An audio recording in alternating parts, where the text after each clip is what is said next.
If you guys have seen Power Rangers, think back to the old TV show. You remember whenever like a massive Godzilla-sized monster would show up and the Power Rangers didn't just simply fight alone like with their own hands and feet? You remember they would jump into their individual mechs and then come together to form one massive robot. Okay, it was called the Megazord. This shit was like a transformer before the Transformer movies with like Megan Fox. Now, imagine you're the Power Ranger whose sole job is to control the, let's say, the right leg, okay? The entire weight of the machine relies on you being a solid, anchored, immovable object. If you spend your time worrying about what the left arm is doing or trying to be well-rounded so you could feel the body section, the head section, the left arm, the left leg, and the right leg, the entire mech would collapse, or it at least wouldn't be as good. Because maximum efficiency requires you to give up agency to the other parts, right? To trust them to do their jobs, and then you just focus entirely on being the absolute best right leg you can possibly be. That's how the Megazord is able to, I guess you would say, efficiently take on these, Godzilla, King Kong style creatures. And see, I personally think that human society works in this exact same way. I think that we have roles that we're meant to assimilate into. For instance, some people, they're wired more so to be like the heart of the mech in society, right? They're deeply empathetic, they're loving, they're caring, they're the shoulder you can lean on or cry on. They're always there to fulfill like that emotional need. They really excel at patting you on the back and telling you, hey man, everything's gonna be okay. But that's not everyone's role. For instance, that's not my role. My role, my strength, I think is to be more of an objective realist. Something I think is arguably the most important thing in life is to be completely real with yourself. You should be criticizing yourself. You should be saying the hard things out loud. You should be criticizing yourself. You should be saying the hard things out loud. You shouldn't hide from yourself. You shouldn't lie to yourself. All you have is the truth. All you have is reality, what's real, right? So I'm going to be polite to people when I talk. I'm going to be kind, but I'm always going to still tell the truth at the end of the day. I'm not the pat you on the back style person that's just going to say, oh no, it's not your fault. Everything is okay. You didn't do anything wrong. Bro, sometimes you did something wrong, right? But as of right now, the truth is that society has a massive problem with comfort. So we all live, well, I say we all, at least in the Western world. I can't speak for someone living in damn Afghanistan, bro. I don't know what's going on over there. But in the Western world, we have this weird culture where everyone just repeats and rehearses the same general consensus. Everyone knows the saying, hardship builds character, or resilience is made through struggle, right? We love the romance of toughening up and overcoming hardship, overcoming, the hurdles in life. And that's why all these movies and motivational quotes have,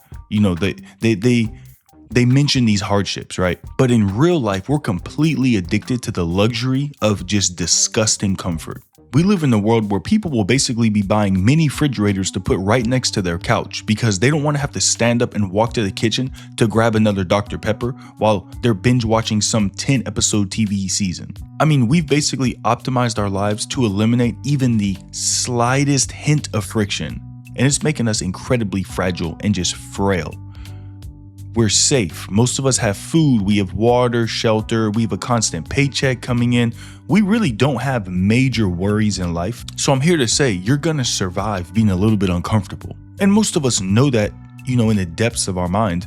But instead of acknowledging it, we just cry because it's a little bit hot outside or we're a little bit sweaty. You have someone, they may go on like a casual half-mile stroll. They start breathing just slightly heavier than normal, right? And they immediately say, dude, I gotta stop. I gotta get home. I'm sweaty. Oh my gosh, I gotta get the hell out of here. Think about this. Should a human being be able to casually walk 1 full mile just at like a normal strolling pace? Absolutely, of course. But we don't hold ourselves to that standard because society treats honest self-criticism like it's a damn Guantanamo Bay torture method, bro. People act like it's, what's that shit? Cruel and unusual punishment just to be honest with yourself. If you tell someone, man, I'm getting out of shape, bro. I think I need to lock in on my diet. Especially if you're a female. If a woman tells other women that, the immediate social reflex from the people around her will be some anxious filled chorus of, oh my gosh, no, you're perfect. You don't need to change a thing. Don't be so hard on yourself. Y'all, why are we bushing each other? If you're out of shape, you're out of shape. Facing that reality is not self-torture. It's really the only path to growth. But listen, I know some of y'all may be like, yo, this bro science ass dude doesn't know what he's talking about. Look, it's really not only my opinion. This is a proven biological fact in neuroscience. Look, there is a concept called the pleasure-pain balance, all right? Your brain processes pleasure and pain in the exact same region, and it kind of works like a teeter-totter. When you constantly bombard your brain with comfort, you know, the Tempur-Pedic mattress while laying in a perfectly air-conditioned room and just non-stop instant gratification, the scale starts to tilt towards pleasure.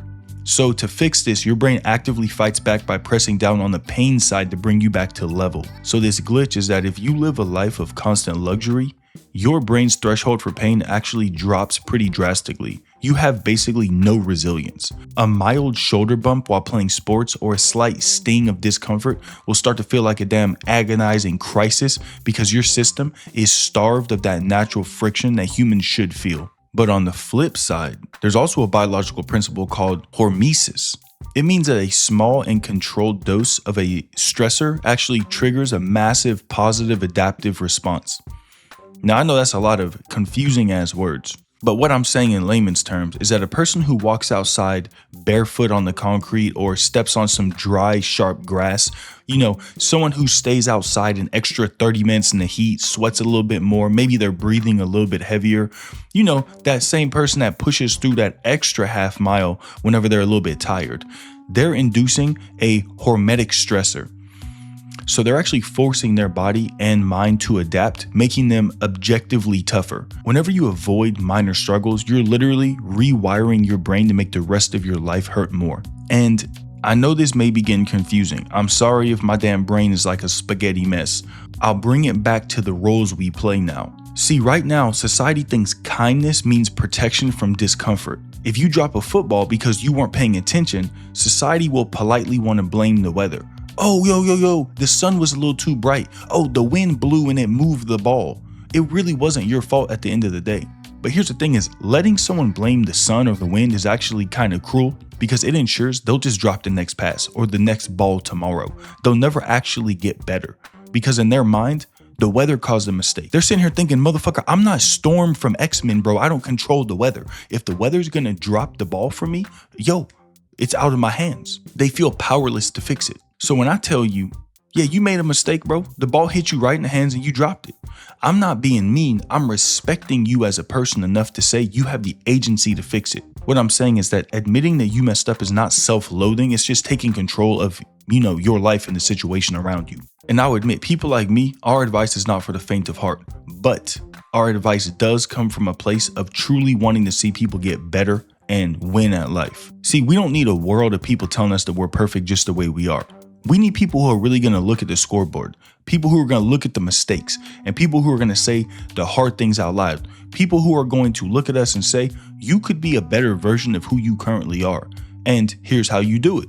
So what I'm saying is, stop running from a little bit of friction in life. Go walk that extra half mile, go walk that extra mile. If your AC cuts off, yo, you don't have to crash out and go get a hotel room, bro. Just call the people up and be like, hey, my HVAC system's messed up. Maybe you won't have AC for like 3 hours. You'll survive, bro. Just be honest with yourself when you drop that football. I promise. You'll live through the discomfort and you may actually build a little bit of character along the way.